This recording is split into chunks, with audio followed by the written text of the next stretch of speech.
this. Brilliant. So recording is on. Lovely to see everybody.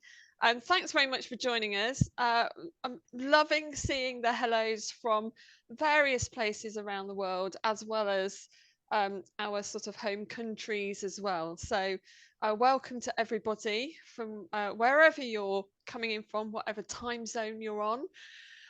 So we've got our lunchtime seminar today is two very wonderful speakers, quite different, but really two areas that we really know are hot topics in social prescribing. One of them is going to look at economics, and one person is going to look at evaluation resources. So I'm really excited about that.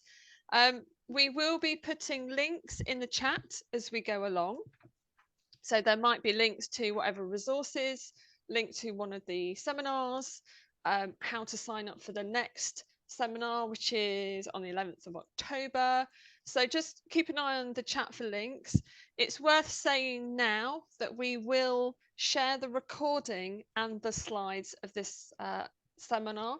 So that will come out to you via email in the next few days. Okay, so we will be sharing everything so you can sit back and relax and not have to take too many notes. I think that's all the kind of housekeeping. If you've got a question, then do put it in the chat. If Anthea and Olivia and people are happy to keep an eye on the chat, I'll keep an eye on it as well. And then after each speaker, we'll have about 5 minutes of questions. So sort of 15 minutes of talking, 5 minutes of questions, a little bit of moving around, and that's our format. So hopefully that's everything.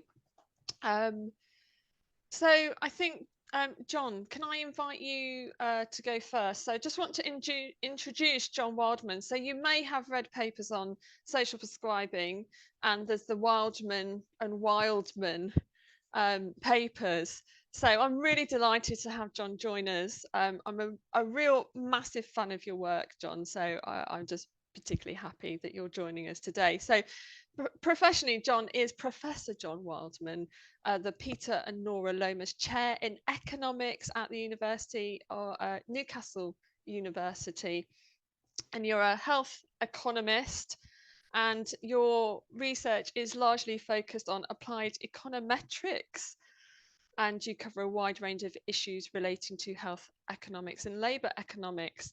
And I know that you are part of the NIHR team that are conducting the national evaluation of social prescribing as well. So looking forward to hearing data from that when that's ready in due course. But John, if I can hand over to you, and we'll have until about 12:20, and then we'll take some questions. Brilliant. Thanks, Marie. I'll just sort out see if I can do my screen sharing twice in a row and get it. I know. Right. Oh, the pressure, the pressure. First time. Is that okay? Can everyone see? That's brilliant. Thank you. Right. Let me just pop that over there. So, okay. So thank you for the invitation. Thank you for the opportunity to speak here.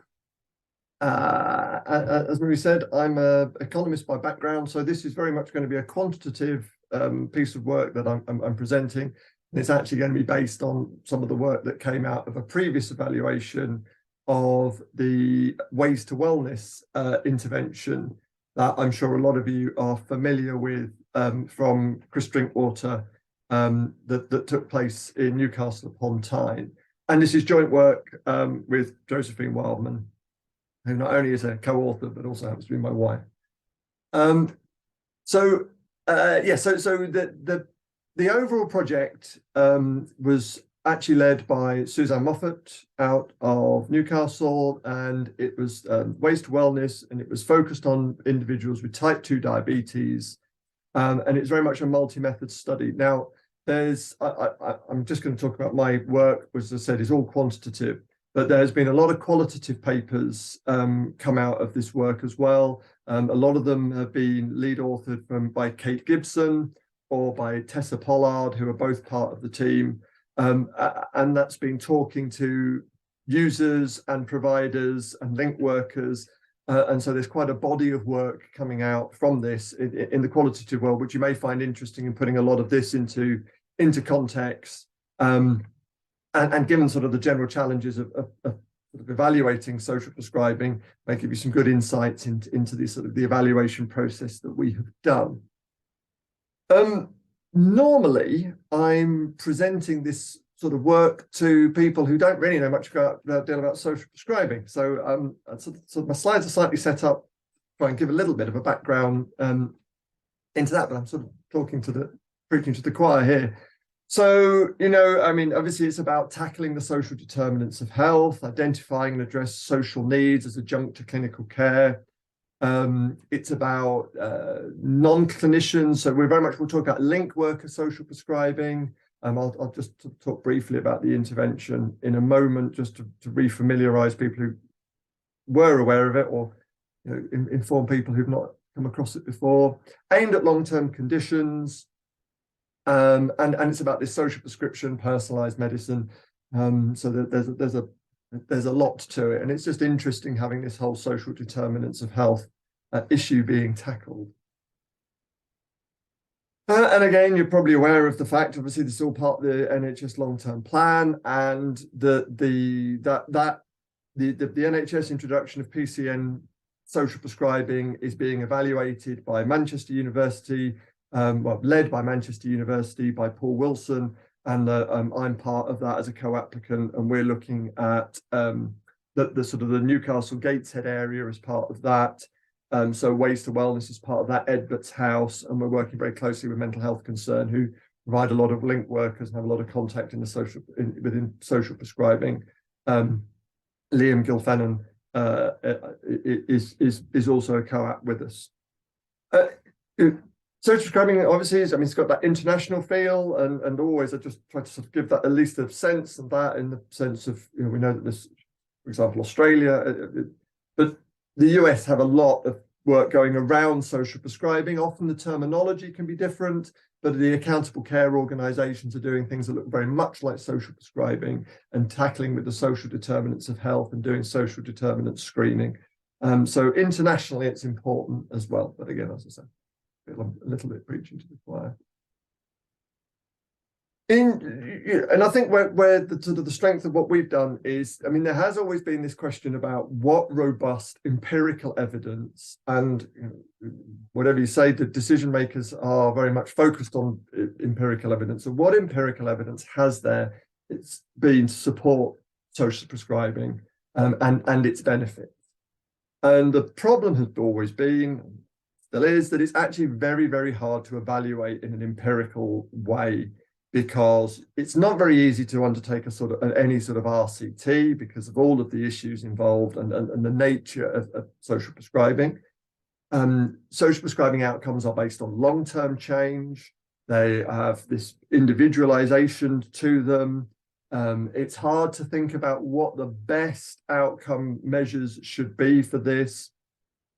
So, we've always got to make compromise.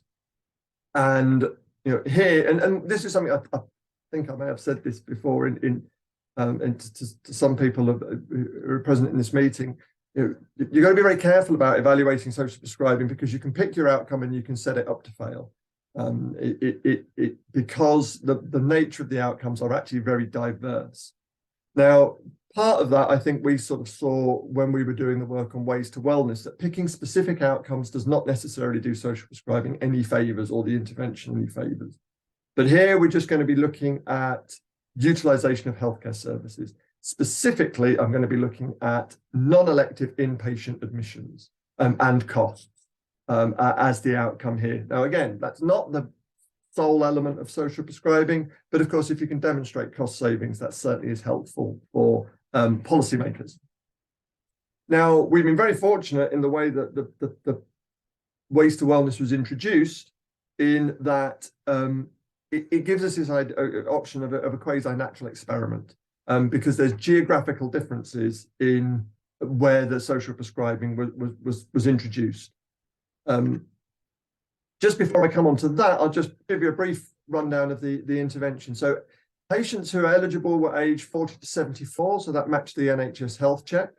They had to have the presence of one or more of the following conditions. Now, we have focused only on people with type 2 diabetes, and that was the only data that we were permitted to have of people with type 2 diabetes. Some of those people may have had other of these conditions, but there are lots of people, for example, with COPD, whom we had no data on at all because they didn't also have a diagnosis of type 2 diabetes. Patients were referred by primary care practitioners, so primary care professionals, to a link worker, could be GPs, could be nurses, people within the practice. There was a wellbeing star which considered 8 domains, so lifestyle, self-care, symptom management, work, money, living conditions, social relationships, and mental well-being. There was link worker support, so the sort of the advice and help that was provided by link workers. The basic understanding was that once you were part of it within Ways to Wellness, you could be in it for up to 2 years. Now, there were options that you could end up leaving and then coming back in. There were ways that it could be extended a little bit longer, but 2 years was typical of what we saw for those people who received social prescribing. And again, reflecting this personal nature of it, some of the interactions were very intense, some of them were very hands-off. So it was that sort of personal prescription. It started in April 2015. It had about 1,500 patients by 2019, and that's the time period really that I'm going to be looking at. So I'm going to take out COVID, and I'm just going to look at in all the pre-COVID period, because after that, it all gets a bit messy with health data. So there were 16 primary care practices in West Newcastle upon Tyne, which is very deprived, that were treated. So they had social prescribing available.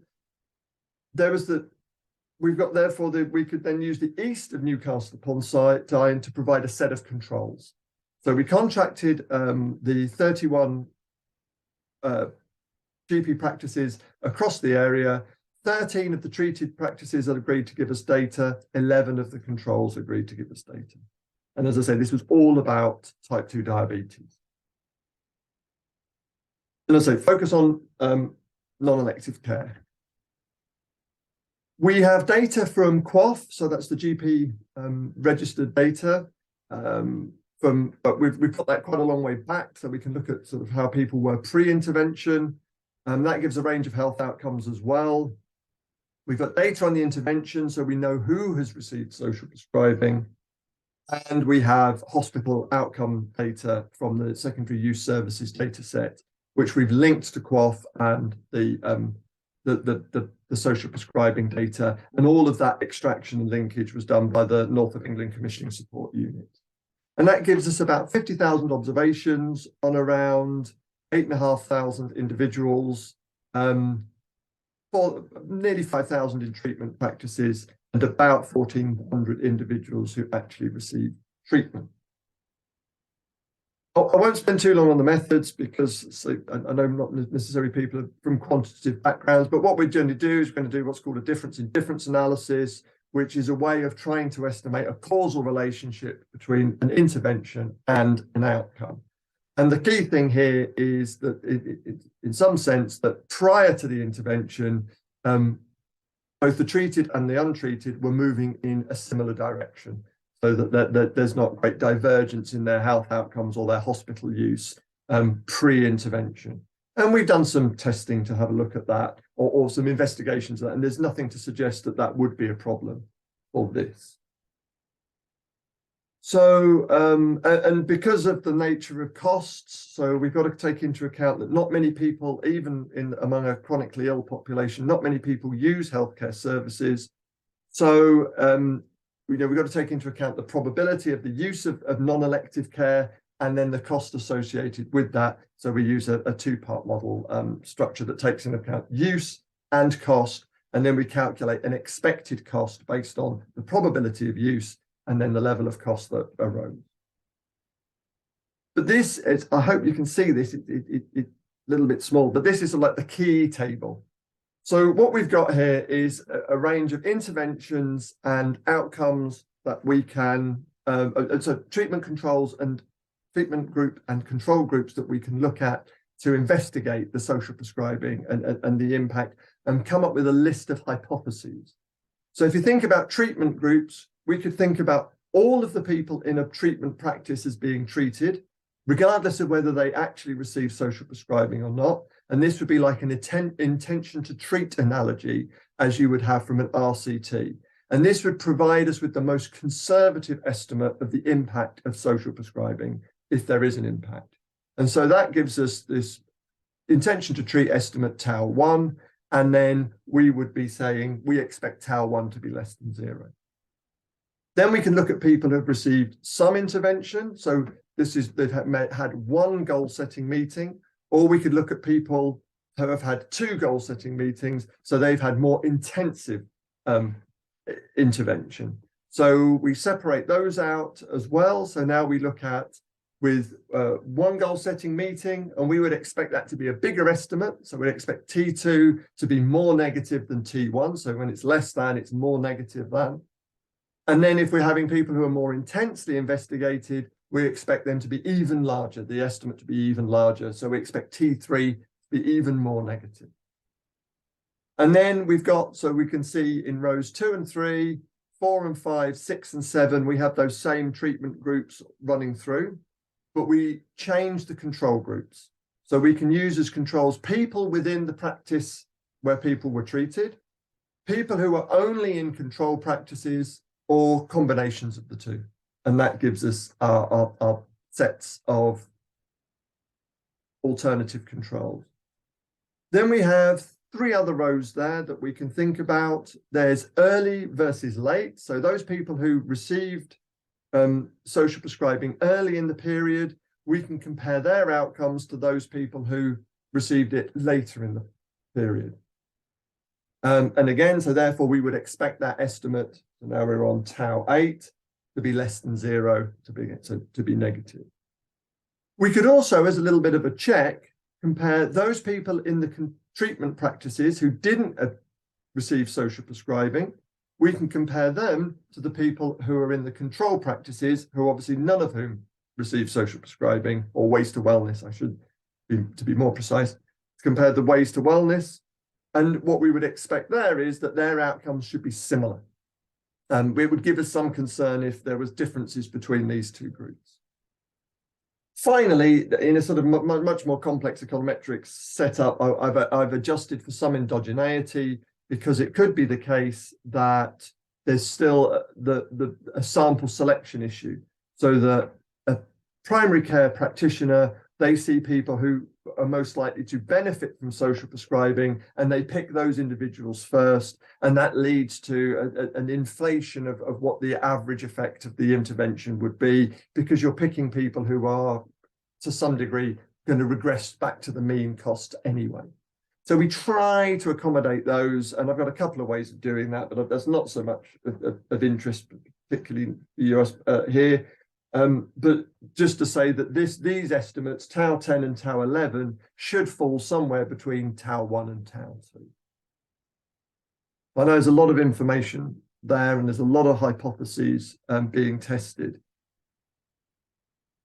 Just to give you some summary statistics of what the patients look like. So what you can see is about 11% of patients, of individuals, used non-elective inpatient services.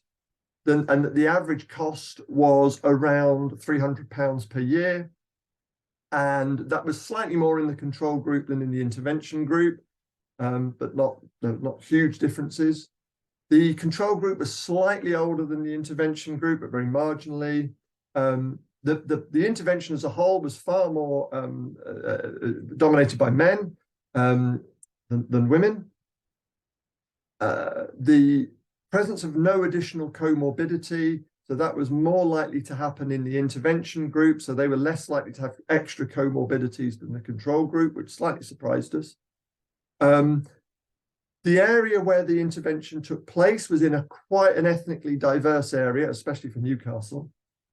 And that's, it can be seen there that it's almost twice the number of ethnic minorities in a very crude white, non-white definition, which was the best we could do with the data that we had. And that the intervention area was more deprived than the control area. So returning to our table, what we've got here is I've put the estimated values in where the taus were. and these are color coded. So green shows that our hypothesis holds and was statistically significant. Amber shows that our hypothesis holds but was not statistically significant. And red shows that our hypothesis didn't hold. Now, obviously, what you can see straight away is there is no red. So all of our hypotheses held. Everything was negative. When we expected a coefficient to be bigger, it was more negative. It was more negative. So you can see, for example, between rows 2 and 3, that the 60 was for those who had one goal-setting meeting, -60, -77 for those who had two goal-setting meetings. So there seems to be a significant negative impact on costs from the intervention, which is very positive for waste to wellness and very positive for social prescribing in general. The level of significance was a little bit mixed, but that generally was partly a result of different sample sizes, which affects the power of your study. John, I just say, I don't know how many slides you've got left, but a couple of 2. minutes. Yeah, perfect. Yeah, Thank just you. coming to an end. So yeah, so that just gives you some sense that we're very pleased that all of those fitted together, all of those hypotheses held. Some of them, the green ones, statistically significant. So we did see some good impacts from the intervention. Also, we did some subgroup analysis. Now, again, the sample sizes get smaller here, so we got less significance here, but there were some interesting things that came up through the subgroup analysis. So the overall estimate, this very conservative one, the intention to treat one, is about -£15 a year.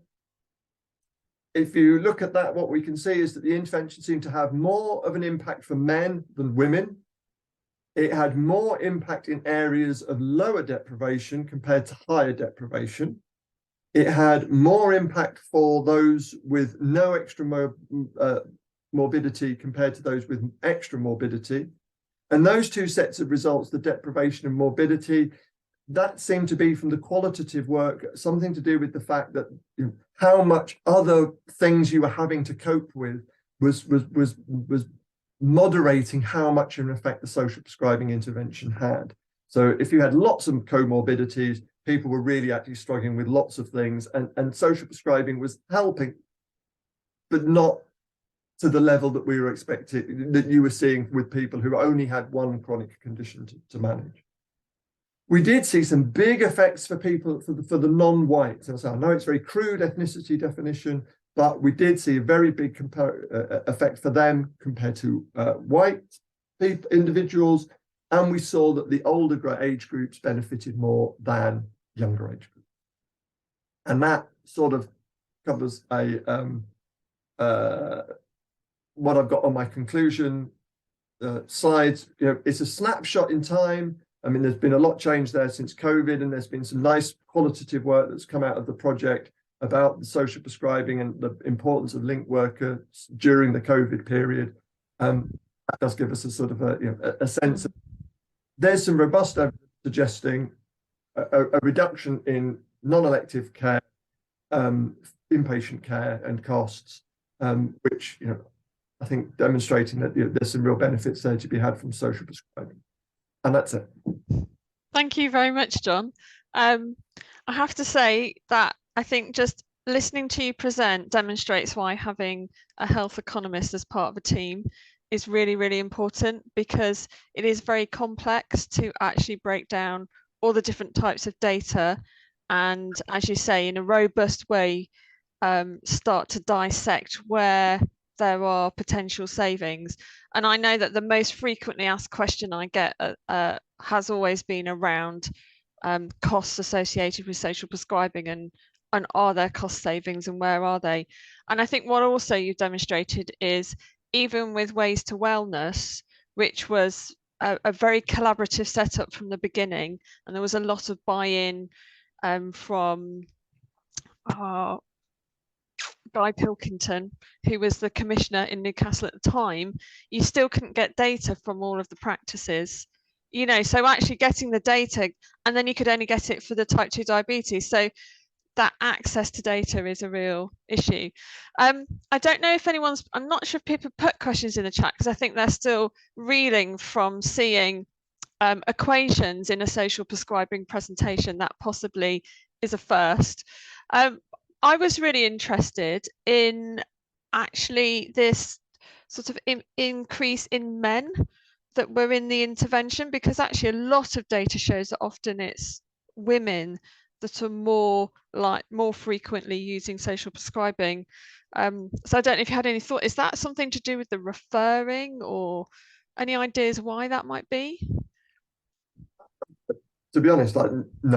I don't know if it was the structure of weight wellness and the way that it was set up, and the way that there was that attempt to target groups. I mean, partly with that was was the ethnicity side of things, but that attempt to target groups who were otherwise being difficult to reach and get involved. But I'm not. I have no clear evidence of why that came about, and I can't think of anything in the qualitative work that came up that I misrepresent. Represent. And kind of another question I had. So I thought it was interesting about the data on comorbidities, and the number of comorbidities, and kind of the more comorbidities, the lower the kind of cost saving. Did you do any work looking at sort of over time? So if people have more comorbidities, did they need a lot longer to have that support, so that ongoing support for longer, to actually achieve a similar level to somebody with one comorbidity in terms of their improvement in well-being or things like that? Yeah, so we sort of picked up. So you can sort of pick up the time that an individual was in the intervention for by the number of well-being stars that they completed. So these were meetings that they had. We had about 1,400 complete one. We had about 600 complete two, and then you had very few people complete three or more. Okay. It tails off very quickly. But I do think that, and again, I think even over the time period we're talking about, and we did another paper on type 2 on HbA1c. I think the time period which you're talking about that social prescribing could have an effect are potentially very, very long indeed. Social determinants of health. It's not like a clinical intervention where it's health here, intervention, health there. I mean, as you know, it is a potentially a very, very long time process. So I think all you can say is within the time span that we had, however we cut the data, it always seems to come out that those people with more comorbidities, to some degree, more chaos in their lives, struggling, the ones making less of an inroad. And I say we could see that again with the deprivation sides of things. But it's like, I think what it would have been interested to be, and this is the horrors of COVID, is what about if we kept going year in year out? Does that start to work its way through? Yeah, there's so many questions, aren't there, that it'd be interesting to explore. I think Louise has put in the chat, could it be the trust element, as in trust in the medical professional referring, that means more men and older people are getting involved? I think that's a really interesting point, that kind of relationship with the medical professional.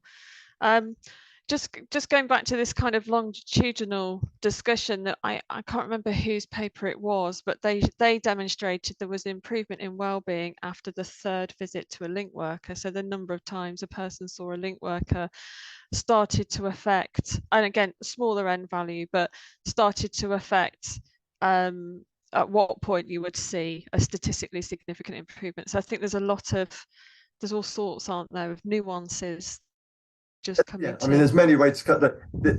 There's also the case, and I think you're saying about well-being, and go back to where I came in at. It's also the case that in inpatient hospital, as I said at the beginning, inpatient non-elective care is only one aspect. If I put my full economist on, I'm talking about utility, which you could describe as well-being. Is it making an impact there? And now with administrative data sets, but then in the best will in the there's nothing you can do to investigate that. You would have to have something specific. And what's going to be interesting coming out is from that grant, we will be getting the elemental data, where we should be getting the WEMWebs, the mental health scores, as recorded by, well, as sometimes recorded by link workers, sometimes recorded by the patient themselves. See whether there's any effect there on those sort of more well-being, wider mental health type of outcome. Thanks very much. I could chat to you all day and ask you lots of questions, but we have another speaker. But I just want to say, Hannah Gore from Gloucestershire has said they've got health utilisation data for 3 years post-social prescribing intervention. It implies long-term impact, but COVID does come into play. And I think as we go on and data, sort of ICBs are allowing people to access data more, we will gradually build up bigger data sets and get more sort of nuanced information. But many thanks, John. And if you would be kind enough to put some links to some of your papers in the chat whilst Abby's speaking, that I think people are quite interested just to get a sense of the other papers you've written, if you don't mind. Yeah, no problem. They're all open access, so yeah, should be open to everyone. So yeah, I'll thank you very much. Perfect. Thank you very much. Right. So moving swiftly on and in a completely slightly different direction, I'm going to invite Abby to come and speak. Now, as part of the Academic Partners Collaborative and the International Evidence Collaborative, NASP commissioned some work to look at developing a toolkit for evaluating social prescribing, particularly to support the small community organisations in the VC/FSE sector. And actually what we did to begin with, rather than create a toolkit, essentially was scope what resources were already out there and look at what, even if they're not social prescribing based predominantly, look at what's out there that could be useful, that could be brought together as a set of resources. And we did some other work as well. So Abby is going to talk to us about that. So let me just introduce Abby Saby. So Abby is a health and wellbeing researcher, over 25 years of experience in health-related academia. She's a former senior lecturer and NIHR training lead at the ARC West, teaching healthcare professionals and managers to understand, use and conduct research and evaluation. And Abby continues to train these professionals across the health and care sector, particularly focusing on voluntary sector as well. So Abby is also a visiting fellow at the Centre of Public Health and Wellbeing at UWE, an honorary research fellow at University of Bristol. So very well experienced, the perfect person to help us with this work. So Abby, I'm going to hand over to you. Okay, thanks, Marie. And just to give you a heads up, this is a completely different sort of presentation, lighter, many fewer formulas and technical details.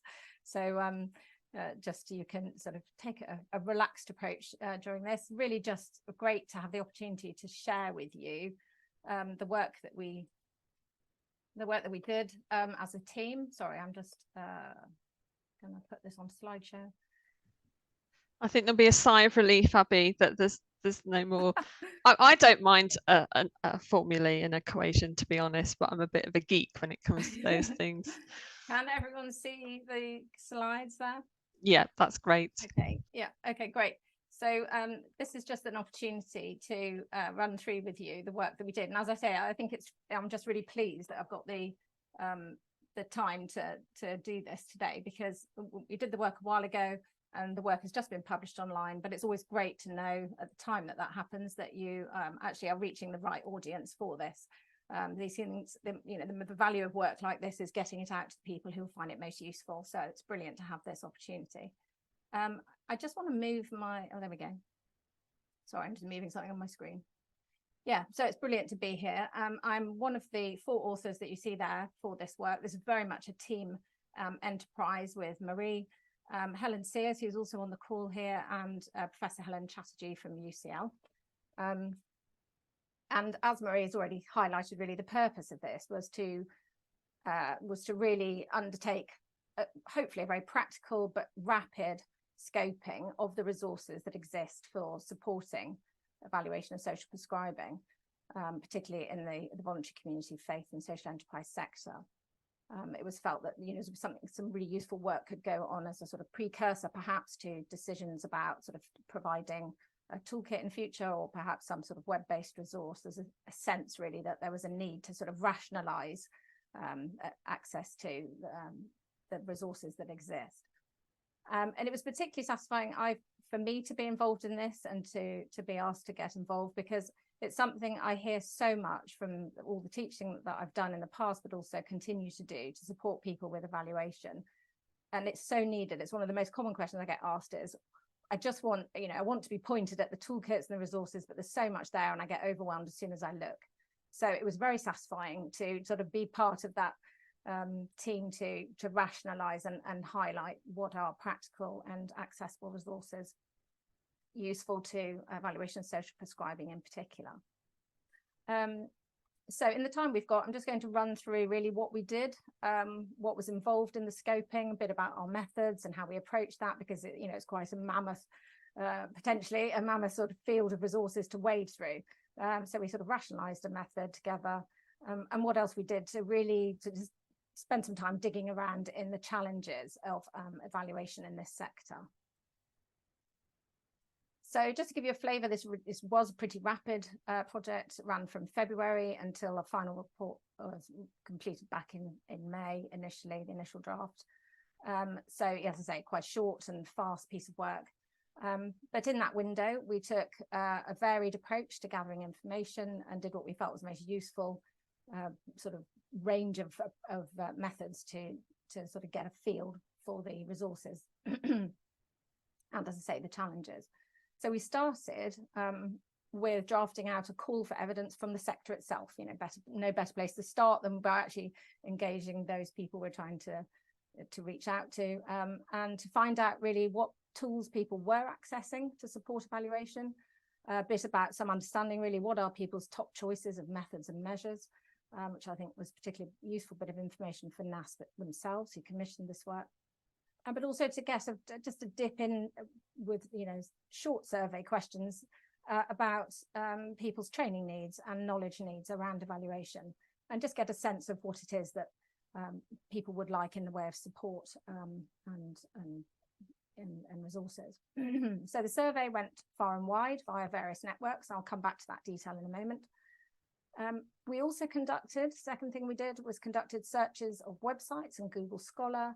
And we compiled all of the existing resources that we knew about as the research team. We're all involved in either or both social prescribing and evaluation. So between us, have a good collection of already curated resources. So we put those into the pot as well.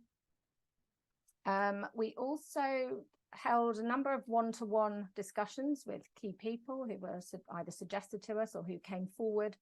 And as I say, some people chose to contact us directly by email or having seen the call out. So we made contact with some individuals and had individual discussions. And then lastly, we held a more formal, but I mean, it was an informal, but, you know, we sort of gathered a group of people together that we felt were, you know, key people to be talking to, who are working in and leading initiatives around evaluation and social prescribing. And this really generated a deeper insight into the challenges faced by the sector.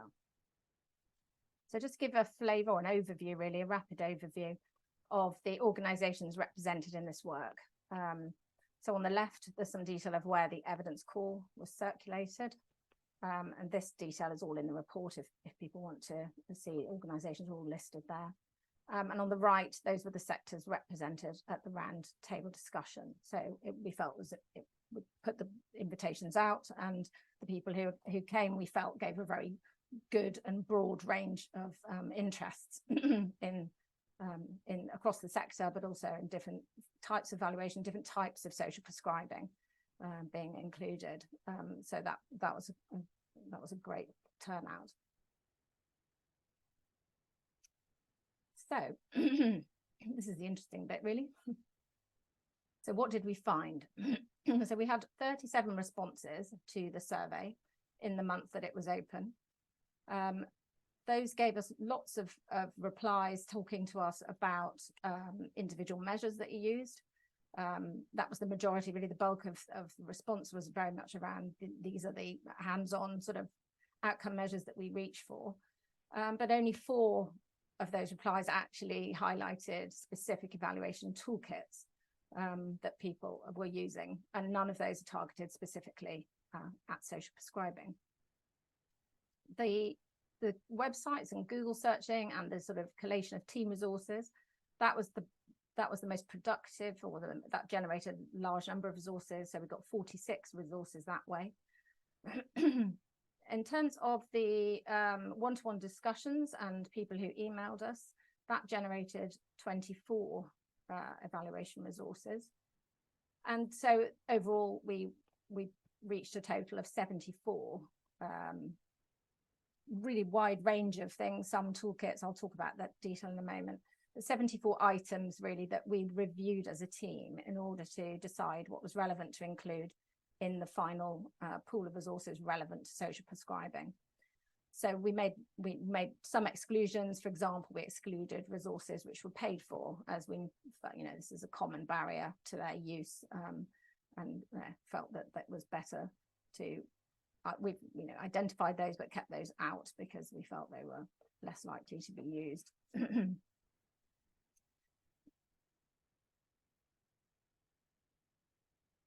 So the evaluation resources that we actually located, all of this can be found in the final report. And I think there's a link that's going to come around in the chat if it hasn't come around already, for you to access a briefing, a short version of that, but also the full report itself. And within that, there are, within the final report, there are tables that provide the details of all of the resources that we found. And that included things like the authors, so where it's come from, but there's a quick summary just so people can see quickly what sort of thing it is, and a link to each resource. So it's, it's interactive in that sense. It's not just a list of things. You can actually click through and actually access the resources. So the final pool that is in the report in these tables is includes, there were 15 what we identified as comprehensive toolkits, in that they cover all of the stages of evaluation. They give lots of detail. There's a lot of sort of practical hands-on stepping you through each of the stages. So there was already 15 comprehensive toolkits. Obviously, none of those were targeted specifically at social prescribing, but there are sort of generically applicable processes in those toolkits which are equally relevant to social prescribing. There were also 13 toolkits which we classified as either partial or giving an overview. So partial in that they didn't cover all of the stages, perhaps went into some more of the sort of planning process rather than actually stepping into the how do I do it elements of evaluation. So more of a light touch, just giving a sort of quick overview of the process. And then sometimes signposting on to other things, but basically sort of not standalone toolkits in themselves. Then the remaining, so as I say, those things, you've got complete toolkits to work with, or partial ones giving an overview, but there were also the bulk of it. There's 33 further resources, which we were then grouped into topics. Sort of those that going into really sort of specializing, if you like, in particular aspects of the evaluation process. So to give examples of those, things like logic modeling and theory of change, how to choosing outcome measures, sources of outcome measures, which is such an important area. As John mentioned earlier, you can set up any evaluation to fail by picking the wrong outcome measure. And then also other evaluation methods were identified and have been included in one of these tables, things like surveys, case studies, and other commonly used approaches in evaluation, including, John will be pleased to hear, economic evaluation methods. And actually I think that's an area that's expanded in recent times, certainly from previously when I I've taught a lot about evaluation. We always struggle to find really good quality, accessible economic evaluation guidance, and there's a lot more now. So actually there were 9 resources on economic evaluation. We might be interested to know, John. And then we had just a couple on patient involvement and public involvement, ethics, and reporting and dissemination. So we've aimed to cover in the way that the work has been presented all of the stages of evaluation, and I think we've really identified a really valuable pool of resources that people can access. And as I say, the report includes a table for each of the categories that I've gone through here and detail on how to access it, but it really speaks for itself once you get into the report. And the table, the screenshot here, just gives you a flavour of what it looks like and how it would work, clicking through with links and so on. So that's, as I said, for me, I think that was a really great output from this particular project, to have such a nicely sort of honed down, focused pool of resources. You can have a look at that and look for particular areas that you might be interested in, and that just, I think, reduces the sense of overwhelm. But of course there was more to this project, and the learning that we gained from the round table. Now this is quite obviously there's more of a lengthy discussion write-up of this in the report, so I just want to sort of highlight really what this was about and what we found, because it was a really interesting, really useful discussion, which in combination with our survey data and other conversations has really enabled us to sort of draw out some important themes from this work to take forward. So we had 10 participants, as I mentioned earlier, from those different sectors represented across different fields of social prescribing, across evaluation and other specialisms in the sort of academic approach to looking at social prescribing from different places. The discussion was 90 minutes long, and everyone there we felt had a very vested interest in the discussion, very committed to the discussion. So it was a really sort of rich and thought-provoking group discussion. And from that, we extracted, as I say, the common themes in combination with what some of the responses from the survey amongst the participants, really about how to support and enable evaluation in what is already a pretty overstretched community. So as I say, I'm just going to give a quick highlight. And again, I hope the link to the report is being shared in the chat, because it'd be great for people to be able to go to that after this presentation and get some more detail. But the key themes that I really want to highlight are shared here. Firstly, that there is a need for, we really heard a lot about the importance of establishing really a shared language of evaluation across the sector and between social prescribing providers and the funders or commissioners of evaluations. It was like there's a disconnect almost between these two worlds, and I'll say a bit more as I go on. But basically having a shared language would really improve the clarity of discussions across partners in social prescribing, as well as help with more realistic expectations by funders about what a small scale evaluation can really deliver. And participants felt this might also contribute to a more consistent way of collecting social prescribing data across a region or indeed nationally. And there's, that's a bigger level conversation beginning to happen, I think. Secondly, the data indicated that there just wasn't really a strong demand for yet another toolkit or repository, because there are already so many available. As I said earlier, we found 15 toolkits and 13 partial toolkits. There's a huge amount of information already there, plus all the individual resources. However, it was highlighted that people do need to feel less overwhelmed. As I've said, I hear a lot from course participants. And therefore, having signposting to trusted resources through perhaps a one-stop web page, through a sort of interface, a trusted interface for evaluation of social prescribing, would be an example of a practical approach to sort of how to reduce that sense of overwhelm. There was also an overarching theme, really linking it back to that point about having a shared language, about the wider culture of evaluation, which is limiting the quality of evaluation activity. Again, funders' expectations obviously vary, but in some cases can be quite unrealistic for smaller organisations who don't necessarily have often don't have dedicated evaluation expertise and resource in-house.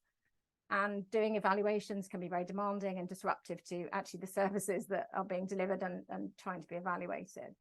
So really there needs to be a conversation around that, and greater clarity and consensus on what is needed, and ensuring that it's appropriately scaled to the size of the organisation would improve the quality of evaluations, but importantly would take pressure off smaller organisations.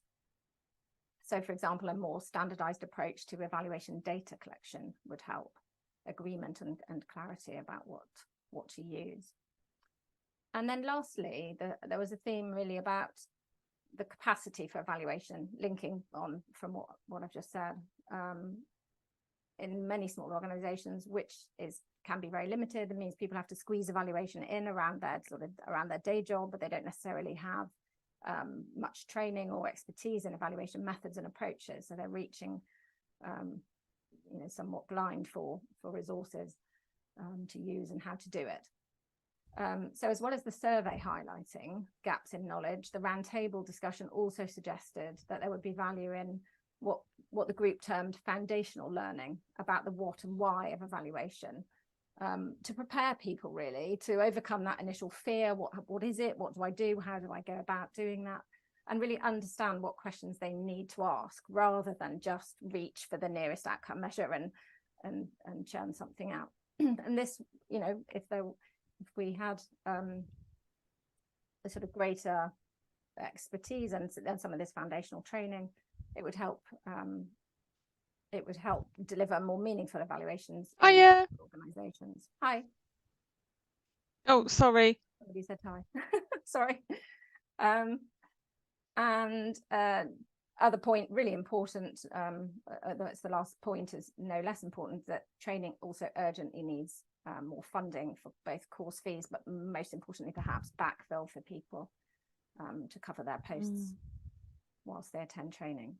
So as I said, this is really just a rapid highlight of the discussion. So do have a look at the report for the detail, and do please, make use of and search through the collection of really useful evaluation resources that have been curated here, and just have a reflection perhaps on some of the conclusions about the need to build a more supportive evaluation culture across the sector and take the burden off the smaller organisations.